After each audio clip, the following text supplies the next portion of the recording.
আসসালামু আলাইকুম ভিউয়ার্স। সম্পূর্ণ জব সার্কুলারের নতুন ভিডিওতে আপনাকে স্বাগতম। আজকের এই ভিডিওতে আমরা গণপ্রজাতন্ত্রী বাংলাদেশ সরকার জেলা প্রশাসকের কার্যালয় মুন্সিগঞ্জ যে নিয়োগ বিজ্ঞপ্তি প্রকাশিত করেছে, এই নিয়োগ বিজ্ঞপ্তির A to Z আমরা আলোচনা করব।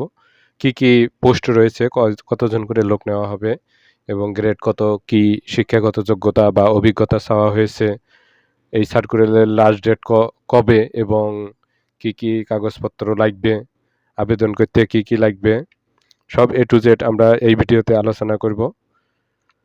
তাই ভিডিওটি স্কিপ না করে শেষ পর্যন্ত আপনারা দেখলে সঠিকভাবে জানতে পারবেন এবং আবেদন করতে পারবেন। দেখুন, উক্ত সার্কুলারে কি বলা হয়েছে নিয়োগ বিজ্ঞপ্তিতে, যে জেলা প্রশাসকের কার্যালয় মুন্সিগঞ্জ এর সাধারণ প্রশাসনের অধীন অফিসসমূহে এবং সার্কিট হাউসে নিম্নবর্ণিত শূন্য পদসমূহে অস্থায়ী ভিত্তিতে নিয়োগের মাধ্যমে পূরণের নিমিত্ত মুন্সিগঞ্জ জেলার স্থায়ী বাসিন্দাদের নিকট হতে নিম্নবর্ণিত শর্তে নির্ধারিত ফর্মে অনলাইনে এই লিঙ্কের মাধ্যমে আবেদন করার জন্য আহ্বান করা যাচ্ছে। তো আবেদনে কি পোস্ট রয়েছে দেখুন, যে পদের নাম অফিস সহকারী কাম কম্পিউটার মুদ্রাক্ষরিক 5 জন, গ্রেড হচ্ছে এটা 16। শিক্ষাগত যোগ্যতা আর অভিজ্ঞতা চাওয়া হয়েছে যে কোনো স্বীকৃত বোর্ড হইতে উচ্চ মাধ্যমিক সার্টিফিকেট বা সমমানের পরীক্ষায় উত্তীর্ণ। খ হচ্ছে কম্পিউটার চালানোর দক্ষতা থাকতে হবে, আর হচ্ছে কম্পিউটার টাইপিংয়ে প্রতি মিনিটে বাংলা 20 শব্দ আর ইংরেজি 20 শব্দ থাকতে হবে। তারপর দেখুন লাইব্রেরি সহকারী 1 জন, গ্রেড 16, উচ্চ মাধ্যমিক সার্টিফিকেট চাওয়া হয়েছে এবং কম্পিউটার টাইপিংয়ে 20 শব্দ বাংলা ইংরেজি চাওয়া হয়েছে। অফিস সহায়ক 8 জন নেওয়া হবে, গ্রেডেটার 20 এবং শিক্ষাগত যোগ্যতার ক্ষেত্রে চাওয়া হয়েছে এসএসসি পাস। অফিস সহায়কের শিক্ষাগত যোগ্যতার ক্ষেত্রে চাওয়া হয়েছে এসএসসি পাস বা সমমান। তারপর হচ্ছে নিরাপত্তা প্রহরী 3 জন, এটার হচ্ছে মাধ্যমিক স্কুল সার্টিফিকেট চাওয়া হয়েছে, সুস্বাস্থ্যের অধিকারী হতে হবে। তারপর হচ্ছে বেয়ারার 1 জন, মাধ্যমিক স্কুল সার্টিফিকেট বা সমমান চাওয়া হয়েছে। পরিচ্ছন্নতা কর্মী 1 জন, এটা জুনিয়র স্কুল সার্টিফিকেট জেএসসি বা সমমান চাওয়া হয়েছে। তারপর দেখুন যে আবেদন ফরম পূরণ ও পরীক্ষার অংশগ্রহণের ক্ষেত্রে নিম্নবর্ণিত শর্তাবলী অবশ্যই অনুসরণ করতে হবে। প্রার্থীকে অবশ্যই জন্মসূত্রে বাংলাদেশের নাগরিক ও মুন্সিগঞ্জ জেলার স্থায়ী বাসিন্দা হতে হবে। এটা শুধু মুন্সিগঞ্জ জেলার যারা স্থায়ী বাসিন্দা আছে তারাই আবেদন করতে পারবে, অন্য জেলার প্রার্থী আবেদন করতে পারবে না, কেননা সার্কুলারে সেটি উল্লেখিত রয়েছে। তারপর দেখুন বয়স হচ্ছে 26/3/2026, 18 থেকে 32 বছরের মধ্যে হইতে হবে, এর বেশি হওয়া যাবে না। আর বয়স প্রমাণের ক্ষেত্রে এফিডেভিট গ্রহণযোগ্য হবে না। চাকরির জন্য আবেদন অনলাইনে আগামী 26/2/2026 তারিখ সকাল 10টা হইতে 26/3/2026 রাত 11টা 59 পর্যন্ত দাখিল করা যাবে। অর্থাৎ এই সার্কুলারের লাস্ট ডেট হচ্ছে 26/3/2026। এই সময়সীমার মধ্যে আপনাকে অনলাইনে আবেদন করতে হবে এবং আবেদন করার সময় অবশ্যই আপনার যে সার্টিফিকেট, জন্ম নিবন্ধন, এনআইডি কার্ড আছে, এসব অনুযায়ী সঠিকভাবে আপনাকে ফিল আপ করতে হবে, কোনো অবস্থাতেই কোথাও ভুল করা যাবে না।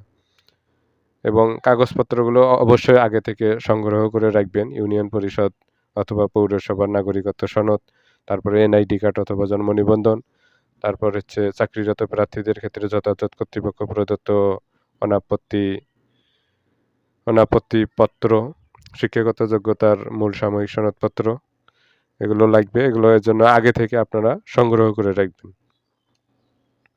তারপর দেখুন কি বলা হয়েছে উক্ত সার্কুলারে, যে বিজ্ঞপ্তিতে উল্লেখিত পদে চূড়ান্ত সুপারিশ প্রণয়নের ক্ষেত্রে সরকারের সর্বশেষ কোটানীতি অনুসরণ করা হবে।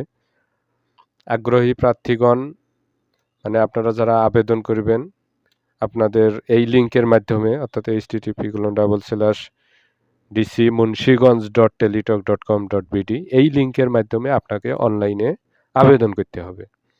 অনলাইনে আবেদন শুরুর তারিখ হচ্ছে 26/2/2026 সকাল 10টা থেকে শুরু হবে, আর অনলাইনে আবেদন শেষ হবে 26/3/2026 11টা 59। তো এই সময়সীমার মধ্যে আপনাকে অনলাইনে আবেদন করতে হবে। আর 72 ঘন্টার মধ্যে SMS পরীক্ষার ফি জমা দিতে হবে। আর ছবি হবে 300x300 রঙিন ছবি, আর স্বাক্ষর সাদা কাগজে লিখে এটি 300x80-তে মানে কম্পিউটারে আপনাকে স্বাক্ষরটা সাইজ করতে হবে। বা মোবাইলেও আপনারা করতে পারবেন। তো তারপর আপনাকে এসএমএস এর ক্ষেত্রে বলা হয়েছে যে টেলিটক সিম দিয়ে এসএমএস করতে হবে। এজন্য আপনাকে টেলিটক সিমে অবশ্যই আগে রিচার্জ করে রাখতে হবে এবং অ্যাপ্লিকেশন করার পর আপনাকে ১ম এসএমএস করতে হবে যে ডিসি মুন্সিগঞ্জ স্পেস দিয়ে ইউজার আইডি লিখতে হবে। অর্থাৎ অ্যাপ্লিকেশন করার পর আপনি যে ইউজার আইডি পাবেন, এই ইউজার আইডিটি লিখে ১৬/২২২ এ আপনাকে সেন্ড করতে হবে। এক্সাম্পল এখানে দেওয়া আছে যে ডিসি মুন্সিগঞ্জ তারপর একটা ইউজার আইডি তারপর ১৬/২২২ এ সেন্ড করতে হবে। রিপ্লে এসএমএস আসবে তারপর আবার দ্বিতীয় এসএমএস করতে হবে যে ডিসি মুন্সিগঞ্জ স্পেস ইয়েস দিয়ে তারপর একটা পিন থাকবে ১ম এসএমএসে। ওই পিনটা আবার লিখতে হবে, স্পেস দিতে হবে। তারপর ১৬/২২২ এ আবার সেন্ড করতে হবে। এক্সাম্পল এইভাবে যেভাবে দেওয়া আছে, তো এইভাবে এই সিস্টেমেই আপনাকে এসএমএস করতে হবে। তারপর কনগ্রাচুলেশন আসবে, আপনার নাম দেখাবে এবং ইউজার আইডি পাসওয়ার্ড দেওয়া হবে। এই ইউজার আইডি পাসওয়ার্ড ব্যবহার করে আপনাকে অ্যাপ্লিকেশন কপিটা আবার ডাউনলোড প্রিন্ট করতে হবে।